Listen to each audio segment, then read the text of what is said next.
النهارده هاقدّم لكم وصفة منعشة تقدروا تحضّروها في 10 دقايق، كيكة لذيذة من غير فرن وسهلة وسريعة، ومليانة نكهات جميلة ومنعشة. يالّا بينا نسمّي بسم الله ونحضّرها مع بعض خطوة بخطوة.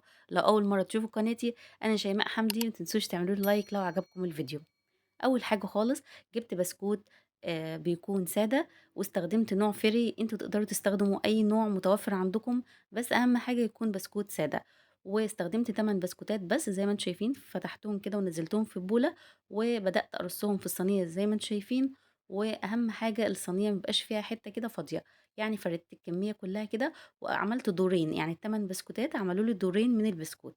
وبعد كده جِبت 3/4 كوباية من الحليب، وبدأت أنزّلها على البسكوت كامل كده، يعني ما عملتش واحدة بواحدة وتعبت دماغي خالص، لأ بسرعة، بسرعة. وبعد كده شِلت الصينية زي ما أنتم شايفين وحطيتها في التلاجة، ونعمل تاني آآ مقدار هنعوزه النهارده معانا، هنعمل كريم شانتيه.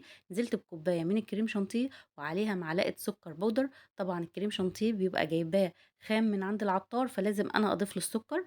وكمان نزلت عليه بكوباية من الحليب المثلج، وضربتهم بقى كده بالمضرب الكهربائي لغاية ما القوام بتاعه كده ما شاء الله زي ما أنتم شايفين آآ يتقل كده معايا وبيطلع طعمه حلو جدًا. والسكر طبعًا لو أنتم عايزين تزودوا عن كده براحتكم، لكن معلقة سكر بودر بتدّيكِ الطعم الحلو يعني وما يبقاش الكيكة معاكِ مسكرة بزيادة.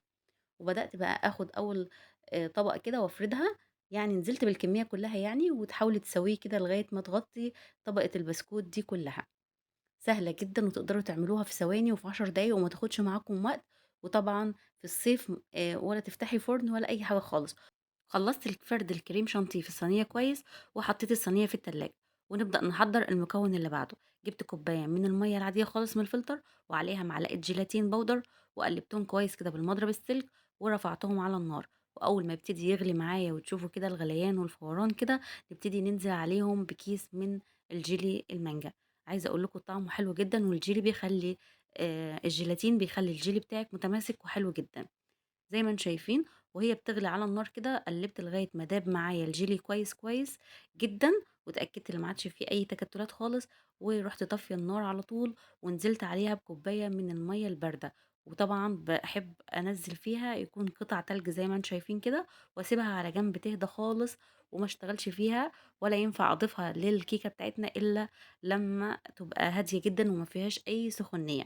وطبعًا عملت كيس الجيلي اللي إحنا عملناه مع بعض كده بالمانجا، وكمان عملت طعم تاني زيه بالضبط ونفس المقادير اللي عملتها فيه، عملتها في جيلي الفراولة.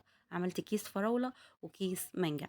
طبعًا كل طبقة من دول بتدّيكِ يعني الطعم في حتة تانية خالص. وحطيت كده الجيلي بتاعي في كوبايات كده، مجّات كده عشان يبدأ يهدى، واسيبه مش هاستخدمه تمامًا إلا أمّا درجة حرارته ما تبقاش فيها أي سخونية. وشِلت كده الرغاوي اللي بتبقى على الجيلي من فوق، عشان ما تدّينيش شكل مش حلو أمّا آجي أحطها في الكيكة بتاعتي. وسِبت الجيلي جنبي كده يهدى، عقبال ما أجيب واحدة مانجا كده وأقطّعها بمزاج. عايزة أقول لكم الوصفة دي حلوة جدًا وكل التفاصيل اللي فيها تفتح النِفس. طبعًا تقطيع المانجا ده فَن جدًا، وعشان تطلّعوا مع بعض كده المكعبات سليمة هاورّيكم طريقتي في التقطيع. بعد ما باقطّعها زي ما أنتم شايفين بالمنظر ده، باجيب بولة وأجيب معلقة، وطريقة المعلقة دي حلوة جدًا بتخلّيكِ تطلّعي المكعبات المانجا سليمة. هتشوفوها دلوقتي سهلة جدًا، بتطلّعي المكعبات متماسكة ومش دايبة يعني وتروح معاكِ كده وما تقدريش تحسّي بطعمها. والكيكة دي عايزاكم وأنتم بتاكلوها كده تحسّوا بكل طعم داخل فيها، في الطبقات بتاعتها كل طعم بيوديكم في حتّة تانية خالص. وبعد كده جبت الصينية بتاعتي ونزلت بقطع المانجا وفردتها كويس أوي.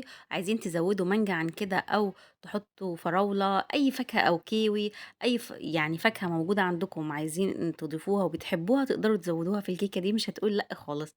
وبعد كده جبت الجيلي بتاعي بالفراولة ونزلت بيه على طبقة المانجا اللي احنا لسه منزلينها دلوقتي. عايزة أقول لكم لازم يكون بارد، اوعوا تحطوه وهو لسه سخن أو دافي. وبعد كده أخدت الصينية بتاعتي الحلوة دي حطيتها في الفريزر.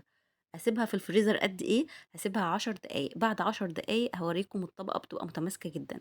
بعد ال10 دقايق شِلتها تاني وجبتها ونزلت عليها بطبقة الجيلي المانجا. عايزة أقول لكم ريحتها تحفة. ودخّلتها برضه الفريزر 10 دقايق. بعد ال10 دقايق شايفين الطبقات متماسكة إزاي وعايطة شكل تحفة. بعد كده باجيب كريم شانتيه كده وابتدي أزينها، طبعًا التزيين ده براحتك، عايزين تزينوها أو لأ دي يرجع لكم، هي طعمها خرافة من غير أي حاجة خالص.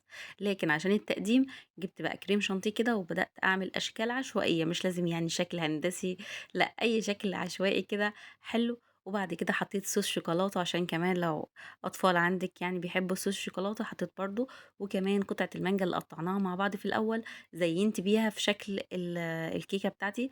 وبمكونات بسيطة جدًا عملنا أحلى كيكة تقدروا تعملوها في ثواني، ويطلع شكلها خرافة زي ما أنتم شايفين، وشكلها حلو جدًا بطبقاتها كده بشكلها عايزة أقول لكم شكلها مُفرح أوي، وتحسّي كده شكلها صيفي أوي. وبعد كده بدأت أقطّعها زي ما أنتم شايفين بالسكينة، تطلع معاكِ القطع حلوة ومتماسكة. كل ما تسيبيها في التلاجة، يعني أنا طلّعتها بعد ما طلّعتها من الفريزر على طول اشتغلت فيها وقدّمتها، ممكن أنتم تحطوها في التلاجة نُص ساعة حاجة وتبدأوا تشتغلوا. كل ما تقعد مع بعضها بتتماسك الطبقات مع بعضها أكتر، وتطلع معاكِ القطع كده إيه، في بعضها سليمة.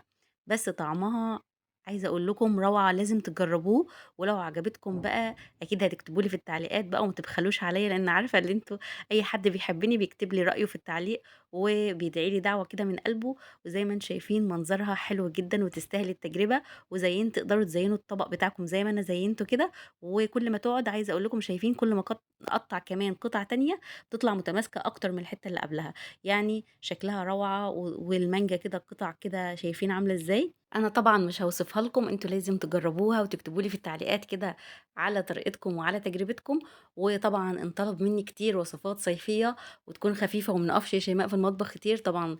آآ أكيد كلنا ده طلب جمهوري عندنا كلنا، وأنا أول واحدة طبعًا، ما بنحبش نقف في المطبخ في الحر جدًا. فبنعمل حاجات خفيفة وما توقّفناش، وفي نفس الوقت بنكون برضه عملنا حاجات حلوة لأولادنا ولنفسنا برضه. وتقدروا تزينوها كده وتبقى شكلها مُفرح ومُبهج كده. ولو حبيتوا تشتروا أي حاجة من برّه أكيد بتتكلف معاكم دي بإمكانيات بسيطة خالص، جيلي أو مانجا عندِك أو أي فاكهة موجودة في البيت تقدروا تعملوها وسهلة وبسيطة.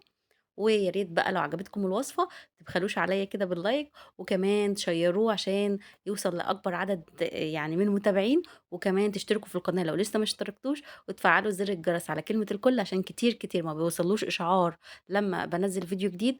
وطبعًا بيفوتكم وصفات كتيرة، كتيرة وحلوة ولذيذة وبسيطة. وبترجعوا تسألوني كده ما بييجيلكوش إشعار ليه؟ عشان ما فعّلتوش زر الجرس. ويا ريت تكتبوا لي كومنت حلو كده وتكتبوا لي رأيكم في الوصفة بتاعة النهارده. ولو في أي استفسار أو أي وصفة محتاجين أعملها معاكم بإذن الله، تقدروا تكتبوها لي في التعليقات وبإذن الله أعملها معاكم. وبكده الفيديو بتاعنا خلص، أسيبكم بقى في رعاية الله، واستنوني في فيديو جديد، ومع السلامة.